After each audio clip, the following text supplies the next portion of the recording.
Había una chica que ella se internó en la casa y cuidaba a Sara. O sea, yo todo lo que ganaba era para pagar a quien cuidara a Sara. Yo quería estudiar, porque yo decía, si yo no estudio, ¿yo cuándo en mi vida le voy a dar una casa a mi hija? Ese era mi sueño desde que era una niña muy pequeña. Prácticamente yo recibía el salario y lloraba. Literal. A mí se me sacaban los ojos porque siempre no sabía qué iba a hacer. Pues yo sobrevivía con ropa que me regalaban. O sea, yo no compraba nada. Entonces, mi mamá tenía un vestidito café y ese fue el que me dio. Entonces yo lo intercalaba. Era una chaquetica con falda. Entonces yo a veces lo intercalaba con una camisa, con chaqueta, sin chaqueta. Cuando me dicen, yo inmediatamente, o sea, yo me quiero a llorar. Que de hecho el gerente de esa época me decía, es que a mí nunca me había tocado que nadie llorara porque firmó el contrato. Donde yo le contara, pues. Ajá. Empiezo que, o sea, estaba literalmente 3 veces a la semana en urgencias con palpitaciones de 158, 160.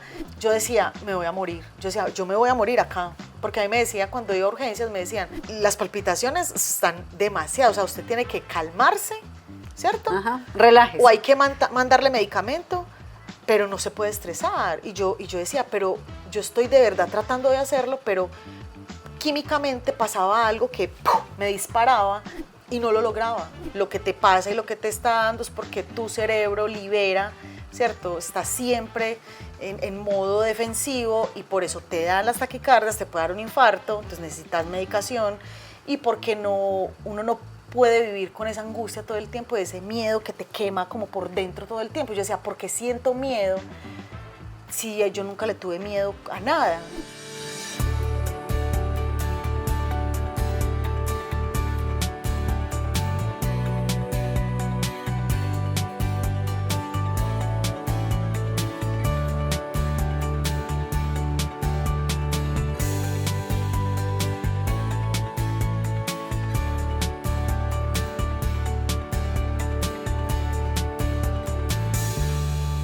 Bienvenidos de nuevo a Enzo Sin Filtros, a esta segunda parte de esta historia emocionante que tenemos con Adriana Costa el día de hoy. Hoy vamos a entender y a descubrir qué herramientas y qué hizo Adri en ese momento de la vida para poderse convertir en la mujer que es hoy en día. Gracias por continuar con nosotros, gracias por conectarse con esta historia y muy invitados a seguir escuchándola hasta el final. Adri, nos quedamos nuevamente, bienvenida otra vez, aunque nosotras seguíamos grabando, pero nos quedamos en esa decisión que tomaste.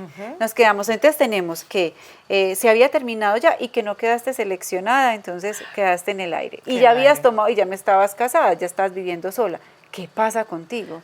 Ay, pasan tantas cosas que a veces, así conversando, como que no entiendo cómo pasaban tantas cosas y cómo salía de ahí, pero la historia pues tratando de resumirla. Yo salgo y obviamente me tengo que conseguir otro trabajo, ¿cierto? Hay un momento donde, así sí no lo sabías, hay un momento donde mi abuela materna con la que toda la vida pues viví, que siempre estuve muy cerca de ella, ella no tenía casa. Entonces ella vivía en la casa de una tía, donde la otra siempre, pero nunca tenía como su lugar. Y un momento donde decía, estaba aburrida donde una tía y estábamos como mirando a ver para dónde se iba ella. Y yo le dije a mi abuelita, abuelita, ¿y por qué no se va para mi casa? Pues yo viviendo sola ahí con Sara. Y entonces ella me dice, pues bueno, y ya súper bien, porque pues feliz yo de tener a mi abuelita ahí. Mi abuelita ya era viejita, o sea, no era como que mi abuelita fuera a ayudarme, no, al contrario. Yo empiezo a trabajar y tengo que contratar a quien cuide a Sara, porque ya Sara entraba a guardería, y yo tenía que trabajar. Entonces, ese primer trabajo que tengo cuando salí era en el country club y era cajera. Y los horarios eran rarísimos, porque era un día podía estar a las 6 de la mañana, otro día a las 12 del día, otro día derecho, otro día hasta las 3 de la mañana. Entonces yo no veía a Sara prácticamente. Había una chica que ella se internó en la casa y cuidaba a Sara. O sea, yo todo lo que ganaba era para pagar a quien cuidara a Sara. O sea, prácticamente.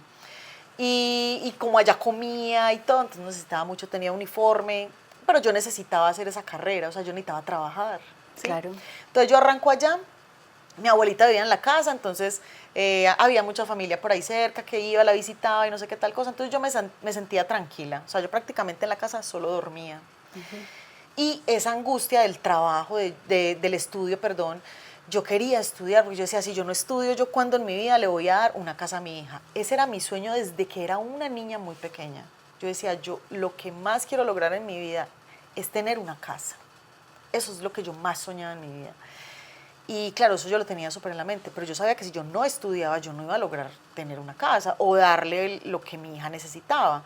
Entonces, gracias a esta chica que me ayudaba a cuidarla, pues, si no, no era, pues hubiera sido mucho más complicado. Pero yo ya, llega un momento donde llega la oportunidad de mandar la hoja de vida al banco y yo dije, no, yo tengo que entrar, o sea, yo lo visualicé inmediatamente, yo decía, yo quiero, ya había tocado el sector financiero, ya me había gustado, me gustaba, y yo quería estar ahí, ¿cierto? Entonces me llegan y me dicen, vas a ir a una entrevista, todo el cuento, y me dicen, hay posibilidad de entrar, término fijo, 6 meses, en el otro era indefinido, pues, y ganaba pues más, digamos más platica y comisiones por nocturnos y todo eso. Pero me dijeron, vas a entrar 6 meses y te vas a ganar 515.000 pesos. ¿Y cuánto te estabas ganando? En el otro me ganaba 800 y pico, más las comisiones, se iba como 1.000.000 y todo. En esa Ay, época es que para era mí la era un mitad, montón. claro. Era la mitad. Y entonces, No, mi cabeza me decía, va a ser un sacrificio, pero yo me voy a quedar allá. O sea, yo tener la oportunidad de entrar ahí, ya, yo el resto lo hacía, yo me lo iba a ganar, yo me lo iba a ganar. Y sí, me salí de la otra empresa, me dijeron, no te salgas, te vamos a dar otro puesto para que puedas, no, te vamos a dar la oportunidad que puedas ir a estudiar, porque yo decía, yo quiero irme para el banco porque voy a tener la oportunidad de estudiar en las noches, ¿cierto? Yo acá el horario no permitía, ya nadie podía estudiar nunca, me decían que me dieran el espacio, pero no era pues no, allá no había cómo. Entonces, claro, yo ya me salgo y me voy para el banco. La persona más feliz del mundo era yo. O sea, yo no creía en nadie. Una peladita de estas que vivía en un barrio popular, embarazada a los 18, que vivía a duras penas, sobrevivía. O sea, tenía todo para que no pasara. Y pasó. Entonces yo entré allá y yo desbocada, o sea, yo no lo podía creer. Entonces yo me aproveché al máximo. Pasaron el tercer contrato fue primero 6 meses y uno sufriendo. que lo renueven. Decía, Dios mío, en donde me digan que me voy. Entonces yo quería hacer de todo, quería demostrar, quería ser la mejor, que ahí pasan muchos pecados también. A veces no te hablan tan bien, te humillan con el puesto, te amenazan, ¿cierto? Como, pero acuérdese que usted pues es término fijo, a usted se le puede, o sea, pasaban cosas a veces que no deberían, que yo, sí. Todo eso cuando hablamos a veces nosotras dos de romantizar situaciones malas, porque soy una romántica, entonces ahí es donde yo digo, sí, yo la romantizo porque todo eso me dice, Adriana, nunca vas a hacer eso, no le vas a hacer eso a la gente nunca. Al contrario, sé una persona que de verdad le des cosas bonitas a la gente, o que le veas lo bonito a la gente, ¿cierto? Entonces, sí pasan cosas donde o te humillan o no te tratan tan bien o donde no te sentís tan bien, pero tenés una necesidad básica, o sea, vos ese trabajo te lo quitan y te embalas absolutamente. Adri, ¿cómo vivías con la mitad de la plata? No, es que eso no sé, no mentira, vea. Yo vivía, prácticamente yo recibía el salario y lloraba, literal. A mí se me sacaban los ojos porque siempre no sabía qué iba a hacer. Yo decía, ¿qué voy a hacer? No me alcanza la plata. Entonces yo por ejemplo le ayudaba a hacer unos trámites por allá con unos conocidos a una tía, entonces ella me daba una platica, esa era la guardería Sara. Yo vendía alguna cosa y eso lo recogía, vendía collares, hasta tuve marca. Tenía una prima que que trabajaba en una cosa de collares. Es que sí, hay muchas, es que se van quedando cosas. Una prima cualquier día, yo vivía con mi abuelita y Sara. Y una prima algún día me dijo, Patricia, por favor, déjame. Bueno, me dicen Patricia en la familia. Es que yo en Cali no estoy haciendo nada. Yo necesito llegar a Medellín a algún lado. Y yo le dije, véngase para acá. Hay otra persona. Y yo, véngase para acá. Y ella tenía un trabajo donde hacían accesorios. Así en esa época de piedras y de cosas súper bien. Y trabajaban, hacían collares a lo que daba. Y ella vivía en mi casa, esa ni se sentía. Ella a duras penas comía, dormía en el mueble, ni siquiera había dónde dormir. Dormía en el mueble. Y ella vivía ahí bien, todos tranquilos, felices, ella tratando ya de superar sus cosas, de estabilizarse. Y yo qué hacía, vendía también cosas que ella hacía. Entonces ahí hacíamos también como el negocito para, ¿cierto? Para complementar, ¿sí? Porque se necesitaba. Yo era de las que pagaba servicios, pero también entonces dejaba con la tarjeta y después hacía un avance y pagaba lo otro. Eso era una tapara de huecos. Pero digamos que ahí ya estaba bien. Y en algún momento te cortaron los servicios. Entonces, ahí, me acabé de acordar de eso. Es que hay unas cosas que uno, Marcia, a veces, como no habla de ellas, no se acuerda. No se acuerda, pero claro, yo tuve un periodo de tiempo donde cuando ya me separé, yo pues me quedé sola un tiempo, mientras hacía las prácticas y estaba pues trabajando allá en Conavi, y fue el momento más oscuro, ¿cierto? Porque estaba sola, no tenía nadie ni cómo para que cuidara a mi hija, entonces yo llevaba a mi hija para que me la cuidaran donde el papá, pues donde la mamá del papá, y tenía unas estrategias de supervivencia. Entonces, primero, yo estaba en las prácticas, me ganaba 130.000 pesos y eso pues a duras penas sirve para algo, pero yo era muy estratégica, yo me hice amiga de la revueltería y la de la tienda. Entonces eran mis dos formas de subsistir. Entonces todo lo mío era fiado, todo era mío fiado.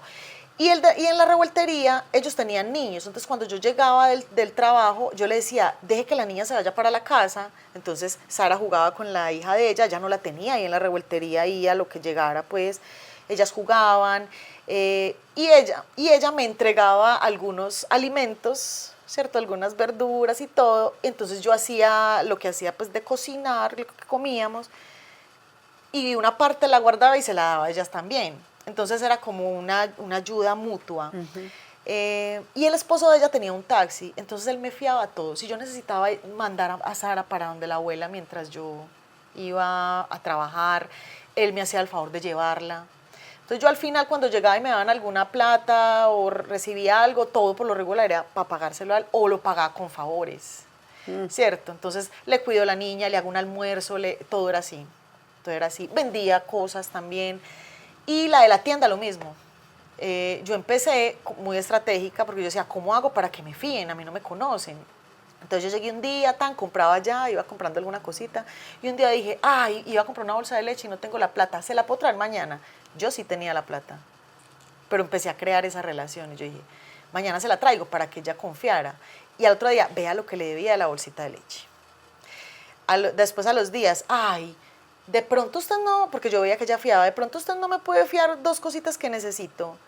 Y ella, fíjame las que yo se las pago el viernes, pero yo aseguraba tener la plata para pagarla. El viernes. El viernes, porque necesitaba crear esa relación, ¿cierto? Estaba clarísima que tenía que crear una relación, y al viernes se la llevaba.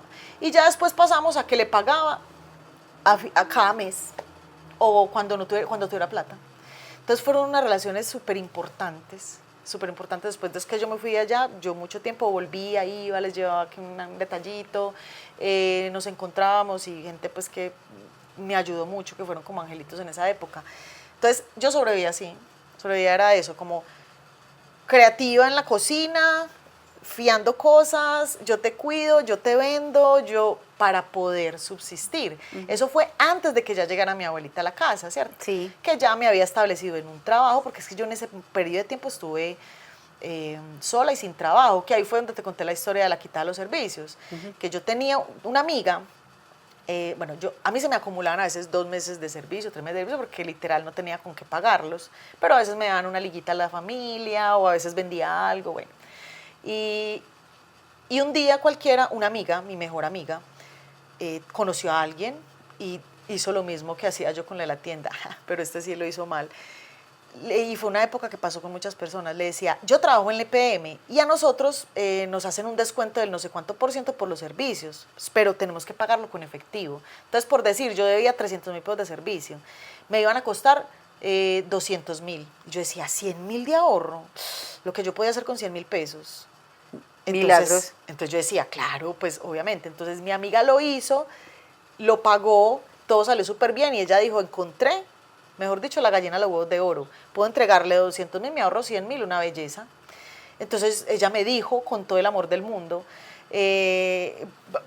haga esto porque así se ahorra plata, porque ella sabía pues de muchas dificultades que yo tenía, y lo hicimos.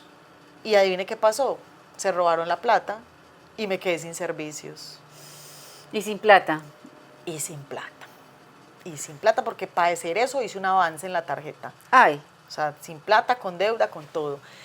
Entonces, ¿qué pasó? ¿Qué pasó? Que me quitaron los servicios. Entonces yo fui de buenas en ese caso, ¿cierto? Porque había una llave, pues que tampoco está muy bien, pero había una llave, yo no sabía, que era como de contrabando de la casa de arriba. Y yo de ahí sacaba el agua. Yo sacaba el agua de ahí me bañaba con agua fría, bueno. Y la casa, pues compramos muchas velas y todo, y la llenamos, y Sara me decía, mami, pero ¿por qué no prendes la luz? Entonces yo me inventaba juegos para que ella tuviera, pues como, para que no se sintiera como tan extraña, pero sí tuve que hablar con pues, la abuelita de ella para que me la tuviera unos días, pero yo tuve que estar así casi 15, 20 días sin servicios en la casa. Y yendo a Conavi, así toda empresarial, divina, pues afortunadamente siempre fue peliliza, entonces me veía muy Ahí era la del organizadita. vestidito café. Ah, sí. Entonces yo estaba en Conavi, uno de los Conavis más pinchados, porque Conavi en general era pinchado. Entonces, pues yo sobrevivía con ropa que me regalaban. O sea, yo no compraba nada. Entonces, mi mamá tenía un vestidito café y ese fue el que me dio. Entonces yo lo intercalaba, era una chaquetica con falda. Entonces yo a veces lo intercalaba con una camisa, con chaqueta, sin chaqueta, ¿cierto? La chaqueta con otro pantalón. Entonces yo era la del vestidito café. Ellas me decían así, algunas chicas de allá, porque todas trabajaban para ver qué se compraban, pues era súper chévere. Para ellas, pues. Pero yo hacía de tripas corazón, yo necesitaba y quería estar ahí. Entonces yo, oídos sordos, sí me dolía, que eso es lo que yo decía, no, a mí me resbala, no, a mí eso no me importa. Sí, a uno sí le importa, sí le duele, pero como usted tiene su foco en otro lado, tenés que pasar por ahí y continuar y estar fija con lo que querés construir, ¿cierto? Entonces, ¿yo qué hacía? Aprendía, creaba relaciones, hacía las cosas bien. Entonces, ahí es donde uno dice, no puedo estar acá esperando que la gente diga tan bien vestida, tan bien maquillada. No, pues no era mi propósito en ese momento de la vida. Ajá. Entonces, bueno, ahí sí, me decían, ay, ¿vos por qué no te pones otro vestidito? Y yo decía, ¿cómo no dimensionan las personas, cierto? Porque no saben. Claro. No tenían por qué saberlo tampoco. Pero uno tiene que ser a veces también muy cuidadoso con esas cosas, Claro. ese juzgamiento, eso no estaba bonito. Sí, me decían el besito café. Bueno, Adri, el vestidito café, no vamos ya nos puede dar risa, pero yo sé que en ese momento y a muchas personas también que les puede pasar lo que tú dices, eso no es tan chévere, y eso me recuerda algo que yo siempre digo, cuando veo a las personas en la calle, independiente de cómo sea, yo digo, ¿qué historia hay detrás de esos ojos? Y entonces, ¿qué me da a mí la autoridad de poder juzgar, cuestionar, criticar si yo desconozco todo lo que hay ahí detrás? Entonces, lo que pasa es que el valor de la prudencia a veces no es tan fácil de mantener. Y la empatía, ¿cierto? Sí, así es, total. Y puede ser la persona más millonaria del mundo que usted lo vea exitoso y uno dice, ¿qué historia hay ahí? ¿Qué historia hay ahí? Hay dolores, hay cosas que lo apurriaron, que lo hicieron llegar hasta ahí. Entonces, ese no juzgar de manera general, porque no es como solo para los que veo con necesidad, no. Es para todo el mundo, eso es vital. Así vital. es. Así es. Adri, estás en el banco, tienes una carrera en ascenso, te renuevan el contrato ya después de las 3 veces, ya, descansas. Claro, sí, ya. Y entonces ahí ya estoy en el banco, súper bien, todo eso, la más feliz del mundo. Me lo renuevan la primera vez y yo, ay, bueno, pues en esa primera vez uno piensa que ya lo van a dejar fijo, porque uno aparecía como a nombre de un tercero, todavía no aparecía a nombre del banco. Después ya era a nombre del banco, pero término fijo. Y ya después era el tercero. En el tercero te dice, ¿no te ibas? Y entonces, claro, cuando se acerca es una adrenalina porque uno no quiere que no pase nada, pues que pase algo malo, hacer algo malo, no merecerlo, no, o sea, era un universo de emociones que obviamente lo que te decía, uno no muestra eso, uno siempre para arriba, para adelante, fue madre, pues, puedo con todo. Cuando me dicen, yo inmediatamente, o sea, yo me quiero a llorar, que de hecho el gerente de esa época me decía, es que a mí nunca me había tocado que nadie llorara porque firmó el contrato. Entonces yo decía, no, donde yo le contara, pues. Ajá. Pero lo primero que yo pensaba es, ahora puedo tener beneficios para estudiar, porque te ayudaban con el estudio, y porque además iba a poder en algún momento hacer un crédito de vivienda. Eso era lo que yo más anhelaba en la vida. Yo decía, que mi hija tenga un lugar propio. Entonces, claro, yo firmo eso y a mí se me abre el universo de posibilidades, la felicidad absoluta. O sea, no, yo no creía en nada. Para mí fue un momento de los más felices pues que tuve en la vida y en el banco, ¿cierto? Y uno sigue pues haciendo lo mismo y todo eso, pero ya el universo se Cambió. pone, pues sí, Ajá. cambia mucho. Que de hecho a mí me preguntaban mucho porque estábamos en un ambiente donde todos éramos muy jóvenes. Lo que pasa es que eran jóvenes que vivían con sus papás, que les pagaban el estudio, ¿cierto? Que venían a la universidad en un proceso como normal que los jóvenes iban. No, yo iba por allá atrasada y me decían, ¿y vos por qué no estudias? Pues pensaban que era perezosa. Entonces era muy juzgada por eso. Entonces yo tenía un hijo, era joven, entonces era como, ay, ¿qué? Tiene un hijo. No piensan como, pues, no piensan, ay, no tiene educación sexual y no, ¿cierto? Y se embarazó. No, piensan es, ¿quién sabe cómo sería para que quedaran en embarazo? Pues, ay, esos eran como juzgamientos así de ese tipo. No estudia, no, es que son muy cómodas, pues no le gusta estudiar.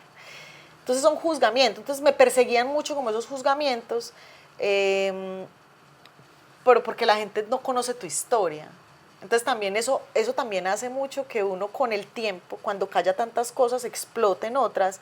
Entonces por eso también en este espacio una de las cosas que nosotros quisiéramos es no calle tanto, ponga límites, hable o aclare, ¿cierto? No se trague como todas esas cosas. A mí me pasaba eso, cuando ya por fin, yo lo primero que empecé a buscar es dónde estudiar. ¿Dónde estudiar? Pues yo no dije, ay, voy a aprovechar esta época ya que me van a pagar un poquito más y ya estoy tranquila. No, yo decía, voy a estudiar porque voy atrasada. O sea, ya todos, en la edad que yo iba a empezar a estudiar, todos estaban terminando. Entonces yo cuando iba a tener un ascenso, entonces yo me sentía que iba ay, chapaleando ahí a ver cuándo los alcanzaba. Adri, ¿el banco te da a ti la posibilidad de estudiar, de hacerte profesional, de comprar tu casa? De todo. Tu nuevo esposo. De todo. Allá conocí a mi esposo. ¿Conociste? ¿Cuántos años estuviste en el banco? 13 años. 13 años.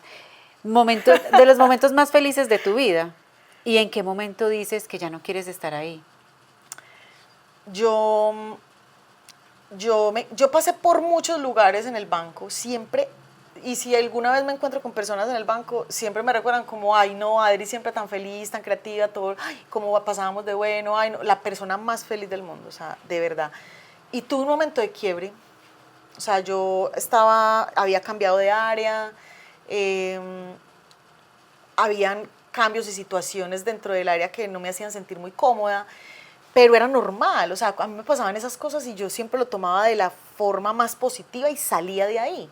Pero en ese momento me quebré que no era capaz de salir.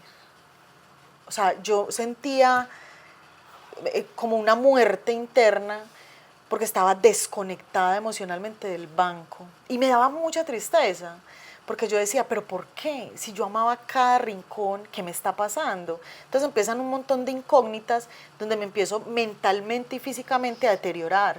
Empiezo o sea, estaba literalmente 3 veces a la semana en urgencias con palpitaciones de 158, 160, donde tenía... En esa época no sabían qué era, ni yo ni nadie. Yo no sabía que eso existía. Tenía ataques de pánico porque me mandaban inhaladores, me mandaban medicamento para el corazón, o sea, un montón de cosas que no tenían nada que ver con lo que yo estaba sintiendo, que ni yo sabía. Entonces yo tenía unas como repercusiones físicas y emocionales que no las entendía. Era como, yo le decía a alguien alguna vez, yo como que sentía que había perdido los poderes, como que ya no era capaz de nada, o sea, no era capaz de entender cosas, de procesar cosas, no tenía el ánimo que tenía siempre de esto lo vamos a hacer, esto lo vamos a sacar, perdí las fuerzas absolutamente. Y lo intentaba mucho, de verdad que lo intentaba demasiado, pero yo lloraba, yo no dormía, yo sentía pánico, sentía todo el tiempo dolor en el cuerpo, en el pecho, taquicardias, o sea, todo todo. Y uno trata de buscar qué es lo que le está pasando, estoy enferma, ¿qué Y no lo será? encontrabas. No lo encontraba ni yo ni nadie, ni los médicos, nada. ¿Y entonces? Yo tenía medicamento para el corazón, tenía medicamentos que para la asfixia, que porque me asfixiaba, o sea, todo lo malo. Y entonces yo decía, me voy a morir. Yo decía, yo me voy a morir acá. Porque a mí me decían, cuando iba a urgencias, me decían, las palpitaciones están demasiado, o sea, usted tiene que calmarse, ¿cierto? Ajá, relájese. O hay que mandarle medicamento, pero no se puede estresar. Y yo decía, pero yo estoy de verdad tratando de hacerlo, pero químicamente pasaba algo que ¡pum!, me disparaba y no lo lograba, no lo lograba. Yo dije, ya, o sea, como que prioricé lo que realmente estaba sintiendo, lo que mi cuerpo me estaba diciendo, y ahí dije, voy a renunciar. Hablé obviamente con mi esposo y él siempre apoyándome en todo, o sea, mi fan más grande es él es, usted lo que quiera hacer lo va a hacer y lo va a hacer bien, entonces con él, todo el apoyo del mundo, él me dijo, hágale lo que usted quiera hacer. Entonces yo renuncio y mi jefe me dice, no, me rompió la carta y dijo, usted no va a renunciar, no usted se va a ir de vacaciones, porque de pronto estás en un momento donde estás tomando una decisión a la ligera y no quiero que eso pase, ¡tim! Y me dijo que no. Fuimos a gestión humana y me fui unos días a descansar, pero yo seguía sintiendo lo mismo. Yo me seguía sintiendo muy angustiada por volver al trabajo. Entonces ya se iba acercando el día y el día antes de tener que volver nos llega la noticia, porque nosotros estábamos en un proceso de adopción, y llega la noticia que Emilio llegó. Entonces ya, por algún motivo, ya al otro día yo iba a la empresa, pero pues prácticamente para irme, para organizar y para irme, porque ya iba de licencia de maternidad. Entonces me iba a ir 6 meses. Entonces como que eso llegó como... Adri, pero espérate, acá quiero hacer un paréntesis porque la historia de Emilio es muy bonita. Porque además la historia de Emilio tiene cosas muy fuertes para ti como mujer, Sí. ¿cierto? Entonces, como que les contemos a las personas que nos escuchan esa pregunta que tú le haces a tu esposo cuando están en ese proceso, porque antes de decidir adoptar a Emilio, ustedes querían embarazarse. Sí, nosotros muchos años, el sueño más grande de Mario era tener un hijo, ¿cierto? Un niño, pues ya estaba Sara, pero Sara ya estaba más grandecita y quería un niño, soñaba con tener un niño. Entonces estábamos en ese proceso, ¿cierto? Intentamos muchos años y yo no quedaba en embarazo. Entonces era, no, es que como se mantiene trabajando, estudiando, en tanto cansancio, es por eso. Habían 1000 razones supuestamente. Y yo no quedaba en embarazo. Entonces empezamos un tratamiento. Y ese tratamiento era con hormonas, que se aplica uno de esas inyecciones que en el estómago, que alimentación y no sé qué, y empezamos todo ese proceso. Tampoco quedábamos. Después empezamos con el tema de inseminación y tampoco, ¿cierto? Entonces empezamos a ver que estaba complicada la vaina y era muy triste, o sea, porque cada vez que te dicen que no, es un fracaso horrible y es por una ilusión, porque vos te dicen, listo, ya hacemos el proceso, y uno dice, ya, no, ya voy a quedar, y no, y es un proceso muy triste, porque es como ese sueño y no pasa. Entonces pasan cosas como que todas las compañeras que están a tu alrededor, porque están en una edad de tener bebés, todas quedan en embarazo, todas ya están teniendo sus niños, y yo nada. Y la misma sociedad, los papás, la familia, todo pero ¿y usted cuándo es que le va a dar el niño a Mario? Ay, pero vea, y el que no, eso es egoísmo. Y yo soy como, ay, la gente no sabe, pues bueno. Sí. Entonces es, ¿para cuándo, para cuándo? Y yo decía, ¿cómo no voy a poder tener un bebé? Si yo ya tuve uno, lo tuve en esas condiciones, ¿cómo no lo voy a poder tener ahora? Y efectivamente, hicimos de todo, tanto que me hicieron una cirugía para ampliar las trompas para poder quedar en embarazo. Y me dio un paro en la cirugía de ese nivel. La vida también diciéndote muchas cosas y vos forzándolas. Y uno diciendo que no. Diciendo que no. Entonces de ahí seguía ya seguía el in vitro, o sea, ya habíamos hecho todo. La cantidad de dinero que vale eso es, o sea, es impresionante. Usted no cree, usted entra y de la nada, así tanto, es impresionante lo que vale. yo siempre lo hice porque era el sueño de mi esposo, ¿sí? Pero yo también, toda mi vida dije, yo quisiera adoptar algún día. Yo sí quisiera adoptar uno de mis hijos, quisiera adoptarlo. Porque pues así como yo quiero ser mamá, muchos quieren tener una familia. Tener una familia, entonces, pero era una cosa muy mía y la misma familia era como, ay, tengan un niño, ay, ¿qué tal? ¿Cómo van a uno a adoptar? Ay, no, y eso es niño, ¿dónde vendrá? O sea, eran juzgamientos sin sentido. Y ahí es donde ya llega un momento en el que muy desgastados fuimos a la prueba in vitro y en el in vitro dijeron, ah, sí es con anestesia general. Y a mí lo que me pasó fue por la anestesia. Entonces yo ya no estaba dispuesta a eso. A mí ya me daba miedo, yo decía, me voy a morir tratando de tener un hijo. Entonces yo le pregunté a mi esposo y le dije, quiero que esto quede muy, que aterricemos, ¿cierto? Que tengamos claridad. ¿Vos querés ser papá o querés engendrar un ser, un niño? ¿Qué es lo que querés? ¿Vos querés un niño que te diga papá y compartir con él o querés simplemente engendrarlo? Porque alguna cosa de la, no sé, del ADN del hombre, de ¿qué? Me dijo, no, yo quiero tener un hijo y que me diga papá. Y yo le dije, entonces ya, ¿qué estamos haciendo? Pues hay muchos niños que quieren decir papá y decirle papá a alguien. ¿Qué estamos haciendo? Y él me dijo, listo, ya. O sea, se acabó la tortura, pues porque físicamente es una tortura. Sí, claro. Y mentalmente, yo lloraba, yo le decía a él, ¿por qué no conseguiste una mujer que te pueda dar esos sueños que vos tenés? Decía, no, es que yo quiero un hijo con vos. Y yo le decía, pero no te lo voy a poder dar. Como vos querés, no voy a poder. Y también es muy teso porque nunca de alguna forma se esclarece si es ella o él. Inmediatamente yo me echo la culpa, soy yo la que no lo puedo tener.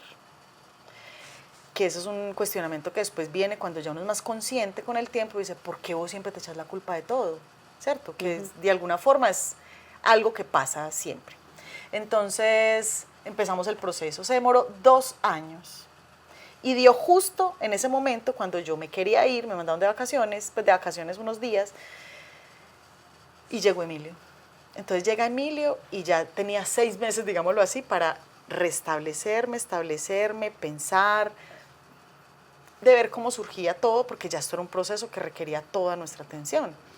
Y Emilio llega de 18 meses, ya estaba muy consciente de muchas cosas, entonces ese proceso es muy complicado la adaptación. O sea, y le digo que yo tuve 6 meses y le faltaron, porque es un niño que sabía que estaba en otro sitio, que no era su espacio habitual. Entonces fue un tiempo que fue emocional y físicamente muy, muy, muy fuerte, muy fuerte. Ahí es donde yo ya empiezo con muchos, o sea, además de lo que venía, ¿cierto? Con todos esos síntomas físicos y psicológicos, ahí es donde también estallan, porque es un nivel de estrés altísimo, altísimo. Y se mezclan la felicidad absoluta con todo este estrés, esta angustia de cómo voy a hacer, cómo lo voy a superar, pero el cuerpo reclamaba muchas cosas. Reclamaba muchísimas cosas. Y pasan los 6 meses, tienes que volver a... Y tengo que volver. ¿Y qué pasa? Entonces tengo que volver y yo digo, listo, voy con toda, súper bien, sintiendo todavía angustia, porque la misma gestión humana me decía como, Adri, lista para volver y no sé qué. Yo le decía, no. Yo le decía, yo quiero de pronto, ¿será que cambiando de área? ¿Será que me cambias de área? No sé, no hay cómo cambiarte. Porque era un puesto de liderazgo, entonces pues yo era jefe en un área y no es lo mismo cambiar un analista o un auxiliar que un jefe, es más difícil. Entonces no había para dónde y estaban en época de reestructuración, entonces era como, no, muy difícil.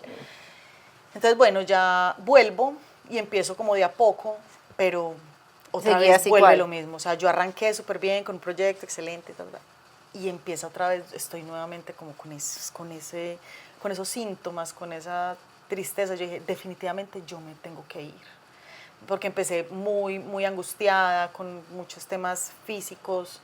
Yo dije, me tengo que ir. Entonces empecé a mí me dijeron, esperen un tiempito a ver si podemos hacer algo, ¿sí? Que de hecho yo me fui como una negociación, o sea, yo no renuncié no fue como una renuncia, me voy, chao, sino que hubo una negociación, me dieron la oportunidad de tener una negociación para poder tener una indemnización, ¿cierto? Entonces ahí es donde entramos a la negociación y me pude ir y yo me fui muy feliz, me fui súper feliz. Y desaparecieron los síntomas. Yo me fui a trabajar con una tía, como en un ambiente diferente, pero los síntomas continuaron. ¿Y entonces? Y entonces empecé ya pues, a ir a consultar con médicos y empiezo un proceso de medicación psiquiátrica. ¿Consultas con un general o con un psiquiatra? Uno arranca con el general, pero te mandan pues para donde el psiquiatra y inmediatamente pues yo no empiezo como con un proceso de terapias, nada de eso, porque para mí nunca, o sea, yo nunca en mi vida como que dimensionaba o aceptaba o quería aceptar que necesitara, ¿cierto?, como ayudas adicionales porque yo siempre pude con todo. Ajá. Entonces por eso lo llamo el momento de quiebre, porque yo me desvanecí, yo desaparecí, literal. O sea, yo ya no era Adriana, la que trabajaba en el banco, la que se ganaba esto, la que era una jefa, la que era... Yo absolutamente, o sea, yo dejé de existir. Y empecé una nueva etapa que yo dije, no voy a dejar de trabajar porque seguro me va a dar muy duro, entonces, y quiero tener unos ingresos, y entonces me fui a trabajar como de una tía. Pero ahí también empecé todo mi proceso de la conexión con el arte, ¿sí? Que ahí vamos a empezar a entrar en otro ámbito, pero terminamos que es que no desaparecieron los síntomas, empiezo con un proceso de medicación, me dijeron necesitas medicación porque lo que te pasa y lo que te está dando es porque tu cerebro libera, ¿cierto? Está siempre en modo defensivo y por eso te dan las taquicardias, te puede dar un infarto, entonces necesitas medicación y porque uno no puede vivir con esa angustia todo el tiempo, ese miedo que te quema como por dentro todo el tiempo. Yo decía, ¿por qué siento miedo si yo nunca le tuve miedo a nada? Pues yo lo enfrentaba, ¿cierto? Pero ya lo sentía, ya tenía mucho pánico con el tema. Entonces empiezo a medicarme y sí, muy complicado adaptarse al medicamento, pero también empiezo a ser consciente que yo necesitaba encontrar algo para mí, porque toda mi vida era hacer cosas para los demás. Para los demás. Y llega un momento donde digo, ahora voy a buscar algo para mí, o sea, algo que yo quiera, desee, y empiezo a explorarme yo misma, a decir qué me gusta mucho o qué me llena. Entonces usted empieza a buscar respuestas que son, ¿cierto? Que son como, o sea, esa es una buena respuesta, ¿cierto? Porque hay otras que son muy locas. Entonces mi respuesta siempre era arte, teatro, impro, pero eso no cabía dentro de un mundo de una persona que se formó empresarialmente, una persona que estudió y que se preparó para crecer y ascender y que se gana un dinero, y eso no tiene lógica. Pero empecé ahí, pero voy a entrar. Y empiezo a entrar a clases de impro y todo eso cuando estaba trabajando ya con mi tía en su empresa. Y empiezo a descubrir cómo mi cuerpo reacciona muy distinto cuando ya estoy entrando a un universo que yo deseaba, pero que me negaba mucho. Me lo negaba, o sea, yo dije, eso ya no era para mí. Entonces, claro, yo empiezo muy medicada al punto que yo era como ahí. Un zombie. Sí, como esa película Click, pues no sé, que es como uno como así, ahí. Pero había una parte de mí que estaba todavía consciente, porque yo siempre, digamos que yo siempre era como para todas las respuestas ya, ¿cierto? Como a tal cosa, sí, hagamos esto, hagamos lo otro, tan, todo era así. Y estaba en un nivel de, bueno, si no se puede, pues ven. O sea, ahí, en una calma irreconocible. Y estaba bien, digámoslo así. Si a mí me estaba atormentando algo, pues no me atormentaba nada. Estaba bien. Pero sabía que no era yo. Entonces hay una parte de mí que decía, ¡ey, esa no es usted! Tanto que estaba tan en el limbo que a veces iba para un lugar y se me olvidaba en la mitad del camino para dónde iba. Iba manejando y frenaba y decía, ¿yo para dónde voy? ¿Yo para dónde voy? Así. O sea, estaba en un nivel que era miedoso y que no tenía ideas. O sea, era muy triste. Yo me sentía muy triste por eso. Entonces empiezo a entrar a clases de impro. Yo dije, voy a entrar. Y empiezo una nueva etapa de mi vida. Una nueva etapa que era definida como o sea, como el reconocimiento de lo que yo soy y lo que dejé pausado durante muchos años, para encontrarme y conocerme a mí misma, porque yo no sabía, ahí llegué a un punto donde vos salís de una empresa, porque vos, cuando estás en una empresa que es grande, vos sos Adriana, la de Bancolombia, la jefe, ¿cierto? La que esto, la que otro, la que estudió esto, no sé qué, pero si vos no tenés eso, no sos nada ni nadie. Uno pierde el apellido cuando está en el mundo corporativo. Uno pierde, sí, claro, y ya no saben cómo hablar de uno o cómo los papás Lo chicanear de referencian, uno. claro. Mi hija, la del banco, mi hija esta, o sea, con que uno es con lo que chicanean.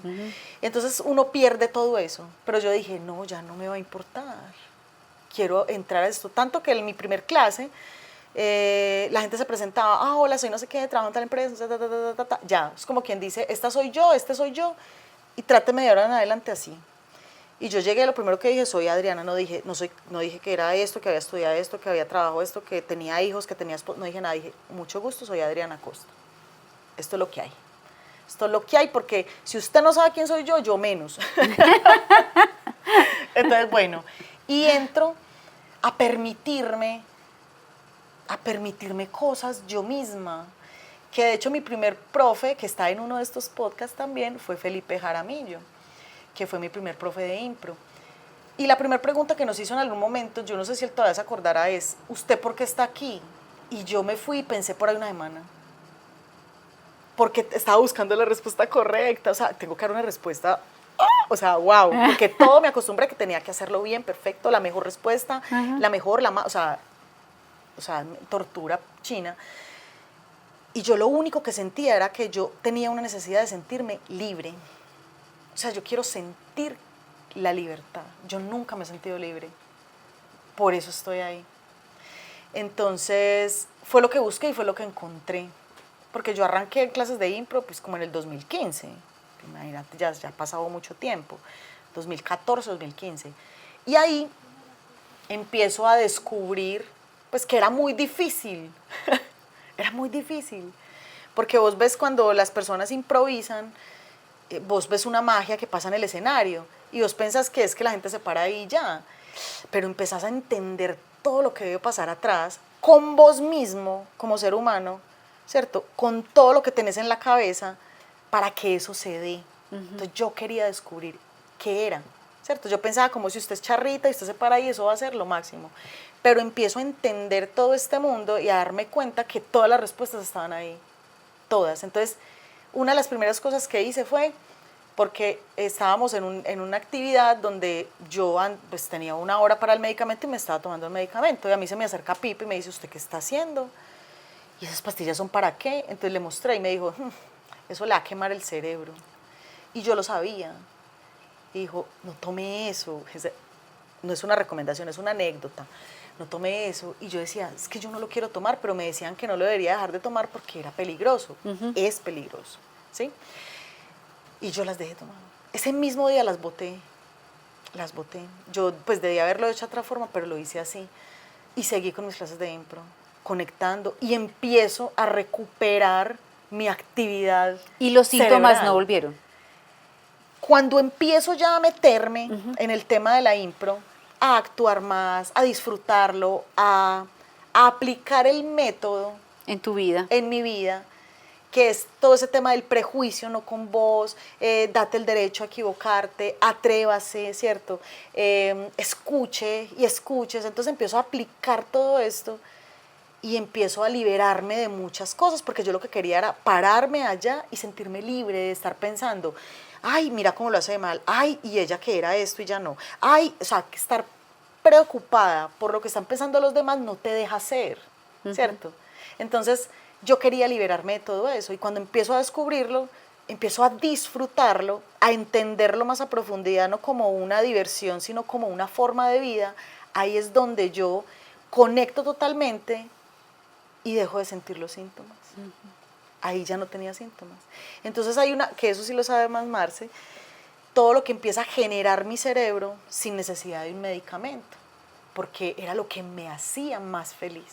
Yo cuando empecé mis clases de impro, después empecé a improvisar y no he parado desde ese momento. O sea, ya todo lo que tiene que ver con mi vida tiene que ver con la impro y con el arte.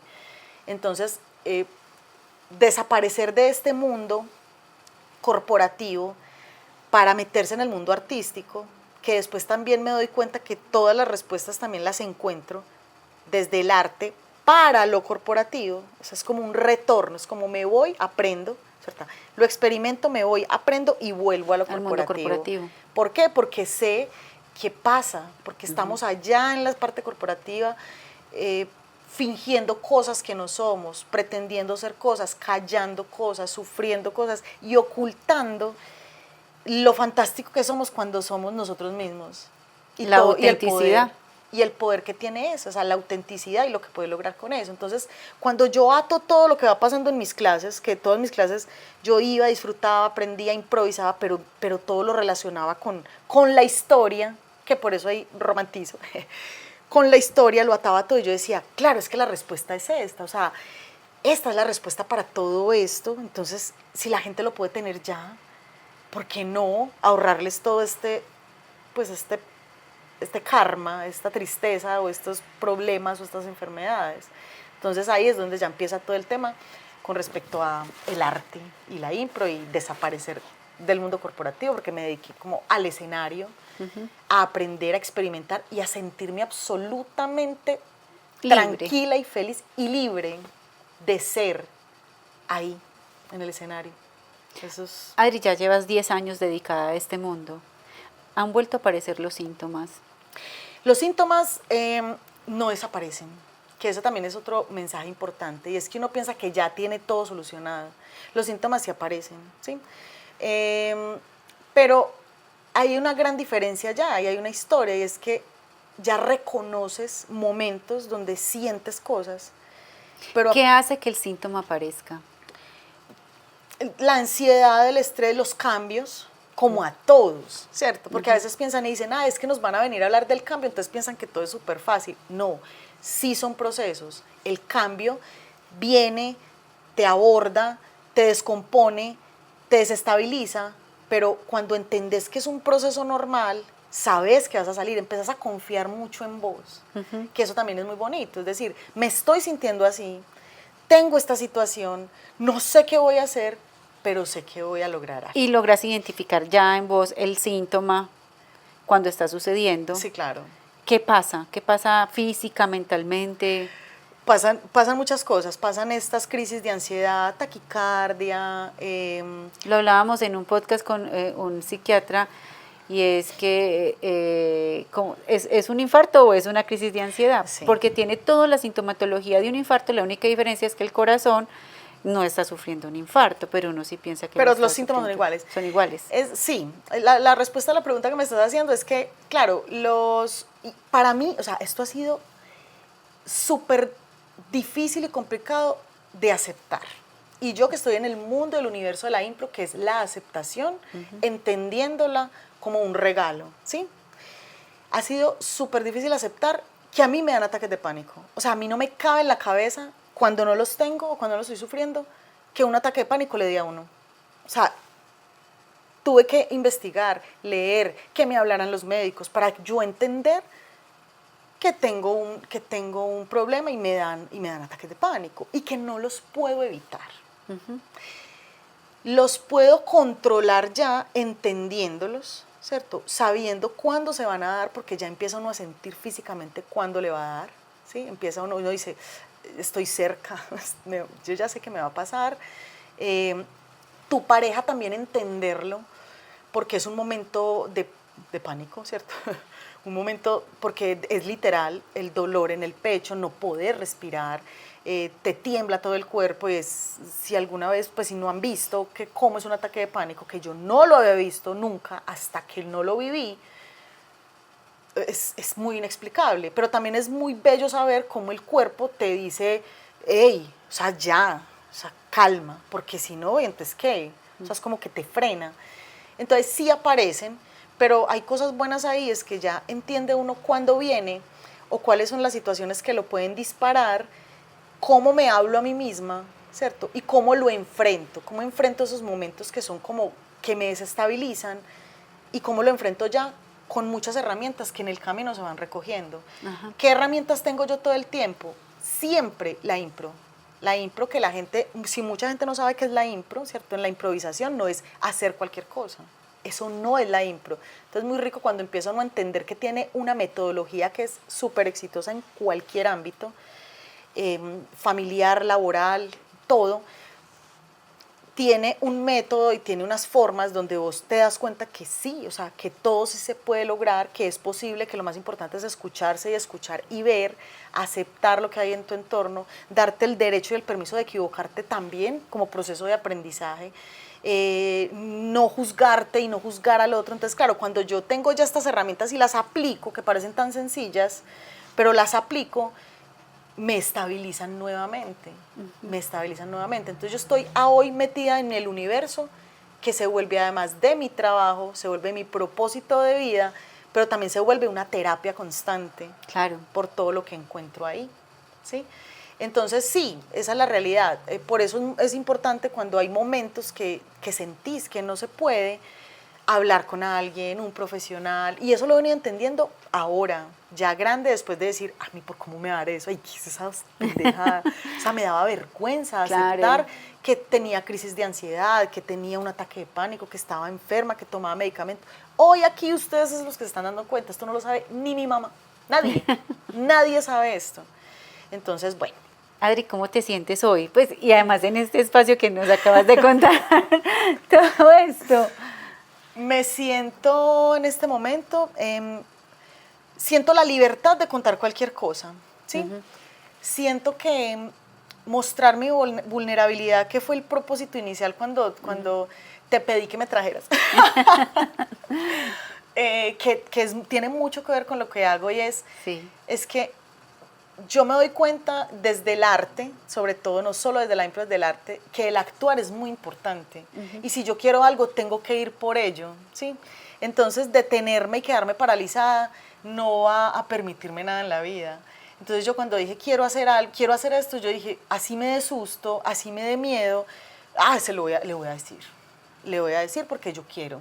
Y porque también quiero que muchas personas que les pasa esto en una época donde tienes que ser fuerte, poderoso, todo se puede, nada ¿cierto? Te derrumba, eres súper poderosa, que entiendan que eso que también todos vemos tiene un proceso atrás y ese proceso es vulnerabilidad, lágrimas, sufrimientos, hay situaciones y todos las vivimos, ¿cierto? Nadie es súper poderoso pues así de la nada que nada lo toca, ¿no? Al contrario, pues qué gran oportunidad poder sentir todas las cosas, vivirlas, poderlas procesar y usarlas como herramientas para poder después hacer todo lo que quieras hacer, que dentro del propósito también era, yo quiero que la gente también lo escuche y diga, ay sí, es que la gente es muy tesa, pero es humana, pero es que, cierto, también le duele, también se le pone difícil de vez en cuando, o no de la noche a la mañana dijo, hoy hago esto y ya, no, respetar los procesos de la gente, entender, ver más allá,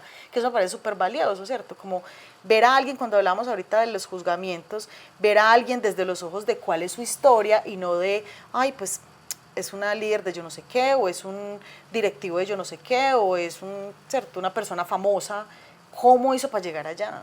Así es. Entonces, como tener esa curiosidad y ese respeto también por la historia, que es súper importante. Eso me lo regaló la historia, ¿sí? El no juzgar, el querer ver más allá, el conocer un poco más, el respetar los procesos, saber que todos están haciendo lo mejor que pueden y lo que aprenden todos los días. Y eso es súper importante en este proceso. Adri, muchas gracias por haberme hecho la invitación a mí de invitarte. Muchas gracias por invitarte. Muchas gracias por invitarte. Sí, y yo creo que no había una mejor invitada para cerrar este 2025 y este proyecto de podcast que contigo, porque además nos acabas de recordar algo que también es el punto de partida de Enso y es donde el humano es el punto de partida, porque es que desde ahí es desde donde nos queremos mirar, es que no somos perfectos, nos han vendido a través de las redes sociales una necesidad de impecabilidad, de podemos con todo, que nuestra vida es como una fotografía que nos tomamos en un instante y ese instante lo hacemos perfecto. Que nadie vea. Que nadie pasa vea, algo, exacto. Y si pasaba algo, entonces ya con la IA lo quitamos porque no queremos ni siquiera que quede ahí. Pero es que esa no es la vida real. No es la real. y en la vida real somos humanos, que nos equivocamos, que estamos en un camino de aprendizaje y contigo lo estamos viviendo hoy. Y me quiero quedar también con algo muy hermoso que dijiste, y es en todo este proceso te das el permiso de encontrar la libertad. Y muchas veces, y yo no entendía ese concepto tan lindo de libertad, y es sobre todo sentirnos libres de hacer lo que queremos, independiente de lo que los demás piensen y quieren que hagamos nosotros. Y esta es la invitación para cerrar este año de podcast, y es: desen la oportunidad de encontrarse realmente con lo que ustedes quieren, con lo que ustedes son, que esa foto instantánea y perfecta no sea lo que los determine nunca en su vida, que nos podemos equivocar, que podemos cometer errores, que eso hace parte de nuestro camino de aprendizaje y que a los demás también les pueden pasar. A todos, muchas gracias por hacer parte de este proyecto, por acompañarnos, por estar ahí presente, por todos los mensajes que me escriben cada que escuchan y ven uno de mis podcasts con todos los invitados, porque los han conectado desde ahí. A ustedes, gracias infinitas por darnos la oportunidad de llegar cada 15 días con una nueva historia, acá en Enso Sin Filtros, donde el humano siempre será el punto de partida. Adri, ¿quieres despedirte con alguna invitación o algo? Pues bueno, lo más importante siempre es que sepan que somos más que suficientes para todo, que se encuentren, que si hay algo que están postergando que no les permite como su felicidad o ser libres, como yo lo llamo, de ser eso que ustedes quieren ser, eso igual los va a encontrar.